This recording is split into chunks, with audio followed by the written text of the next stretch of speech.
Welcome to Warhammer 40k 8th edition Character Duels episode 18, Be'lakor vs Bjorn the Fell-Handed, and Bjorn will be armed with an assault cannon. For this matchup, we will be using the official Warhammer 40k 8th edition rulebook, Chapter Approved 2018 edition, Codex Chaos Demons, Codex Adeptus Astartes Space Wolves, Rulebook Official Update version 1.4, Chapter Approved 2018 edition Official Update version 1.1, Warhammer 40,000 Update April 2019, The Big FAQ 2 2018 Revision 1, Codex Chaos Demons Official Update version 1.5, and finally Codex Space Wolves Official Update version 1.2. For a full overview of how this character duel will work, please check out the overview episode, which will be linked in the description down below. For this particular character duel, Be'lakor will go first for games 1 and 3, and Bjorn the Fell-Handed will go first for games 2 and 4. And with that out of the way, let's jump into the first game.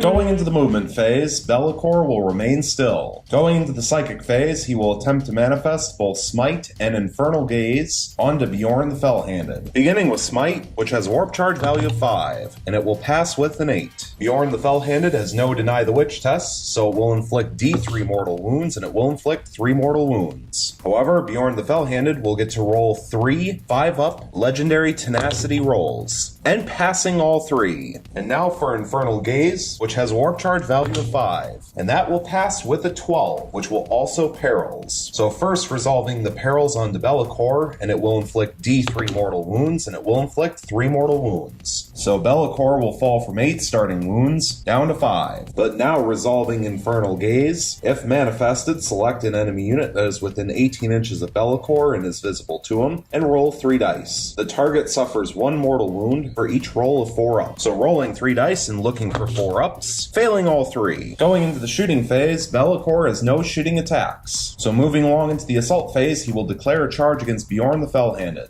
And Bjorn will begin his Overwatch with his assault cannon, 6 shots total, hitting on 6s, rerolling 1s, thanks to himself, getting 1 hit. Strength 6 versus Toughness 6 means wounding on a 4, and it fails to wound. Now for the Heavy Flamer, D6 shots, getting 5 shots. This weapon automatically hits, so getting 5 hits. Strength 5 versus Toughness 6 means wounding on 5s, getting 3 wounds. Minus 1 AP, so 3 5-up invulnerable saves, rerolling thanks to himself, and getting all 3 rerolls. And here's the 3 rerolls, passing 2, failing 1, and it is worth 1 damage. So Be'lakor will fall from 5 wounds down to 4 left, and now he will automatically make his charge.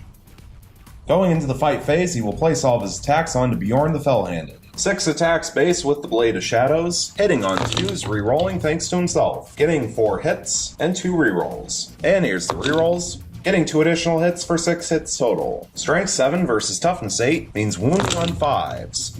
And that could be better, getting 1 wound. However, it is minus 5 AP, so Bjorn the Fell-Handed will not have an armor save, and he does not have an invulnerable save, so it will go through and it will inflict 3 damage. So 3 5-up Legendary Tenacity rolls, passing 1, failing 2. So Bjorn the Fell-Handed will fall from 8 starting wounds down to 6. Finally, Be'lakor will get to attack with his 1 set of Malefic Talons, so 1 additional attack, hitting on a 2 rerolling, getting a reroll, and here's the reroll, now getting a hit. Strength 6 versus Toughness 8 means wounding on a 5, and it fails to wound. Bjorn the Fell-Handed will now get to strike back. 5 attacks base with True Claw, hitting on 2s, rerolling thanks to himself, getting all 5 hits. Strength 12 versus Toughness 6 means wounding on 2s, rerolling thanks to himself, getting 4 wounds and 1 reroll. And here's the reroll, getting a 5th wound. Minus 4 AP, so 5 5-up invulnerable saves, passing 3, failing 2, but getting to reroll thanks to himself. So here's the 2 rerolls, passing both, therefore passing all 5, and no damage will be taken.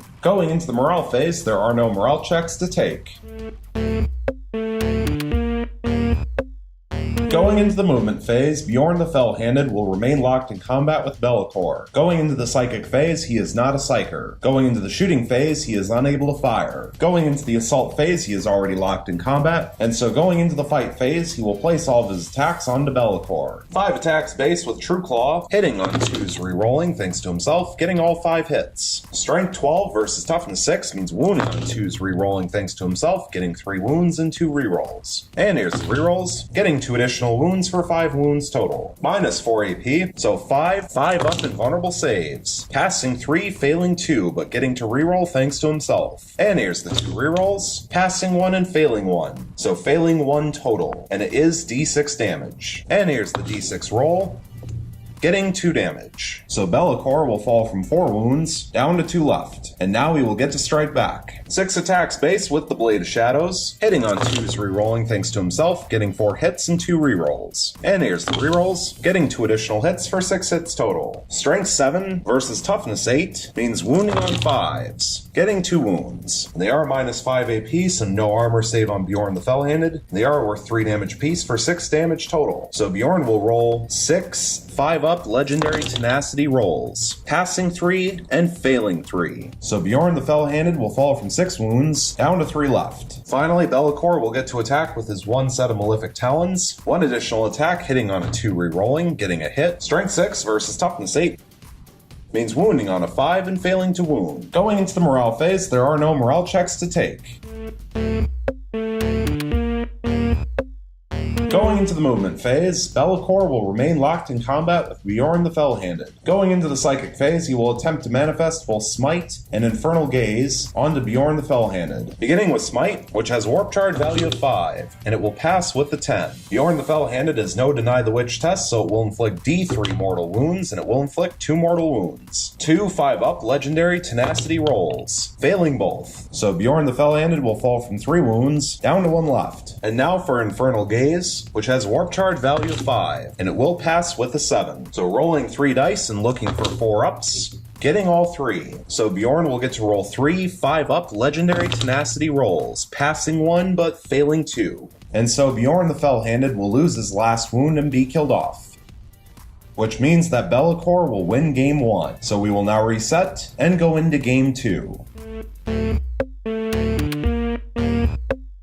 Going into the movement phase, Bjorn the Fell-Handed will remain still. Going into the psychic phase, he is not a psyker. Going into the shooting phase, he will fire his assault cannon and his heavy flamer into Be'lakor. Beginning with the assault cannon, 6 shots total, hitting on 2s rerolling, getting 5 hits and 1 reroll. And here's the reroll, getting a 6th hit. Strength 6 versus Toughness 6 means wounding on 4s. That could be better, getting 2 wounds. Minus 1 AP, so 2 5-up invulnerable saves, rerolling thanks to himself. Failing both, getting 2 rerolls. And here's the 2 rerolls, passing 1 and failing 1. It is 1 damage. So Be'lakor will fall from 8 starting wounds down to 7. And now for the heavy flamer, D6 shots, getting 1 shot. This weapon automatically hits, so 1 hit. Strength 5 versus Toughness 6 means wounding on a 5, and it fails to wound. Moving along into the assault phase, he will declare a charge against Be'lakor. There is no Overwatch, so he will automatically make his charge. Going into the fight phase, he will place all of his attacks onto Be'lakor. 5 attacks base with True Claw, hitting on 2s rerolling thanks to himself, getting 3 hits and 2 rerolls. And here's the 2 rerolls, getting 1 additional hit for 4 hits total. Strength 12 versus Toughness 6 means wounding on 2s rerolling thanks to himself, getting 2 wounds and 2 rerolls. And here's the 2 rerolls, getting 2 additional wounds for 4 wounds total. Minus 4 AP, so 4 5-up invulnerable saves, failing all 4, getting 4 rerolls thanks to himself. And here's the 4 rerolls, still failing all 4. So all 4 will go through and they are D6 damage apiece. So 4 D6 damage, getting 17 damage. So Be'lakor will lose his 7 remaining wounds and be killed off, which means that Bjorn the Fell-Handed will win game 2. So we will now reset and go into game 3.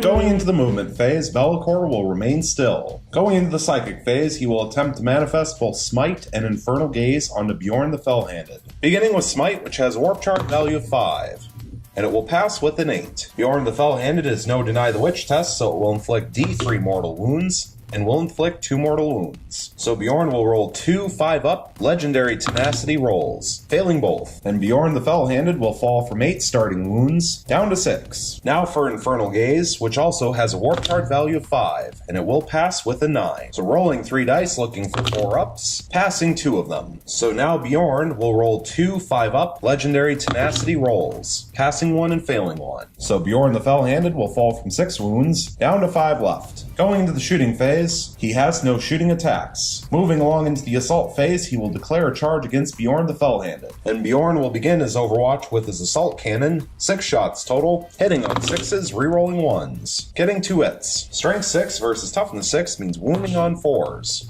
getting 1 wound. Minus 1 AP, so 1 5-up invulnerable save, rerolling thanks to himself, and getting a cocked dice. So here's the reroll of the cocked dice, which will fail, however, getting to reroll thanks to himself, and so here's the reroll, which also fails, and it is 1 damage. So Bellicor will fall from 8 starting wounds, down to 7. And now Bjorn will overwatch with his heavy flamer, D6 shots, getting 1 shot. This weapon automatically hits, so 1 hit. Strength 5 versus Toughness 6 means wounding on a 5, which fails to wound. And Bellicor will automatically make his charge.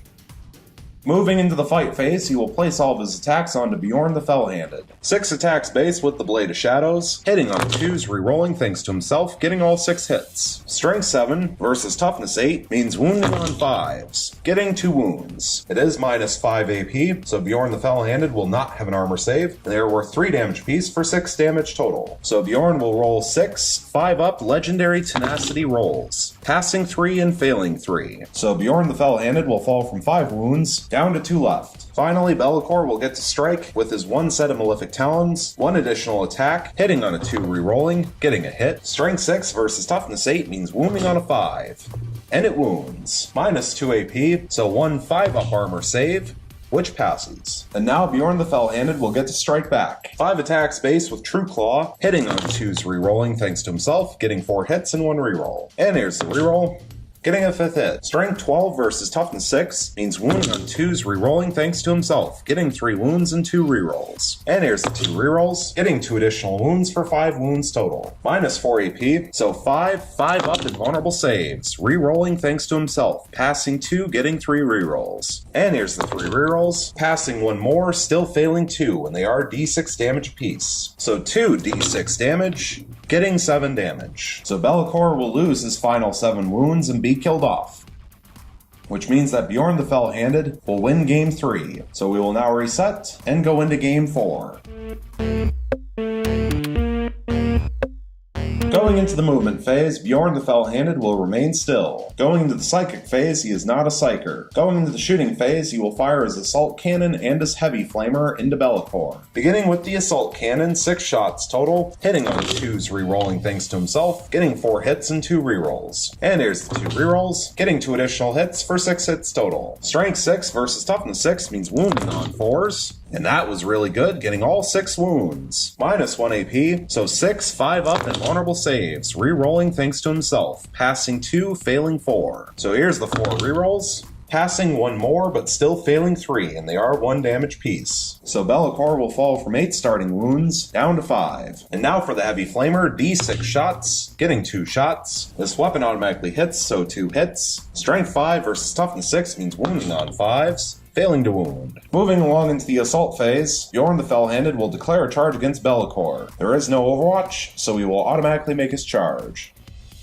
Going into the fight phase, he will place all of his attacks onto Bellicor. 5 attacks base with True Claw, hitting on 2s rerolling thanks to himself, getting all 5 hits. Strength 12 versus Toughness 6 means wounding on 2s rerolling thanks to himself, getting 3 wounds and 2 rerolls. And here's the 2 rerolls, getting 1 additional wound for 4 wounds total. Minus 4 AP, so 4 5-up invulnerable saves, rerolling thanks to himself, passing 1, failing 3. And here's the 3 rerolls, passing 2 more, but still failing 1, and it is worth D6 damage. And here's the D6 roll, and it will inflict 4 damage. So Bellicor will fall from 5 wounds, down to 1 left, and now he will get to strike back. 6 attacks base with the Blade of Shadows, hitting on 2s rerolling thanks to himself, and a good thing too, getting 3 hits and 3 rerolls. And here's the 3 rerolls, now getting all 6 hits. Strength 7 versus Toughness 8 means wounding on 5s, getting 2 wounds. It is minus 5 AP, so no armor save on Bjorn the Fell-Handed, and they are worth 3 damage piece. So 6 damage total, and Bjorn will roll 6 5-up legendary tenacity rolls, passing 1 but failing 5. So Bjorn the Fell-Handed will fall from 8 starting wounds, down to 3. Finally, Bellicor will get to strike with his 1 set of Malefic Talons, 1 additional attack, hitting on a 2 rerolling, getting a reroll, and here's the reroll, still failing to hit. Going into the morale phase, there are no morale checks to take. Going into the movement phase, Be'lakor will remain locked in combat with Bjorn the Fell-Handed. Going into the psychic phase, Be'lakor will choose not to attempt to manifest any psychic powers because the risk of periling and killing himself is too great. Going into the shooting phase, he has no shooting attacks. Going into the assault phase, he's already locked in combat. And so going into the fight phase, he will place all of his attacks onto Bjorn the Fell-Handed. 6 attacks base with the Blade of Shadows, hitting on 2's rerolling thanks to himself, getting 5 hits in 1 reroll, and here's the reroll, getting a 6th hit. Strength 7 versus Toughness 8 means wounding on 5s, getting 2 wounds. And it is minus 5 AP, so no armor save for Bjorn the Fell-Handed, which means they will both go through at 3 damage apiece for 6 damage total. So Bjorn will roll 6 5-up legendary tenacity rolls, passing 3 and failing 3. So Bjorn the Fell-Handed will lose his final 3 wounds and be killed off. Which means that Be'lakor will win game 4, and this character duel is now over. And so, for the final results of Warhammer 40k 8th edition Character Duels Episode 18, Be'lakor vs. Bjorn the Fell-Handed, we have Be'lakor with 2 wins and 2 losses, and Bjorn the Fell-Handed with 2 wins and 2 losses, which means we have a tie. And with the way that all 4 games turned out, I have to say that these 2 characters are pretty well balanced. Bjorn's legendary tenacity helps balance out the psychic powers from Be'lakor, as well as the fact that he doesn't have an invulnerable save, which is helpful considering that the Blade of Shadows completely ignores his armor save, and Be'lakor's ability to reroll failed saving throws helps balance out the high output of damage that Bjorn is able to unleash from his Assault Cannon, Heavy Flamer, and True Claw. In fact, these 2 characters are so well balanced that they gave us the first character duel in Warped Gaming's history that forced a game to go into the second battle round. All 17 of the previous character duels had every single game resolved by the end of the first battle round. And while in Game 2, Bjorn the Fell-Handed managed to win with all 8 of his starting wounds remaining, in Games 1, 3, and 4, the character that won had only 1 or 2 remaining wounds. And so clearly it was a hard-fought fight from both sides, which is exactly what we want to see. So thank you so much for watching, I really hope you enjoyed, and stay tuned for the next one.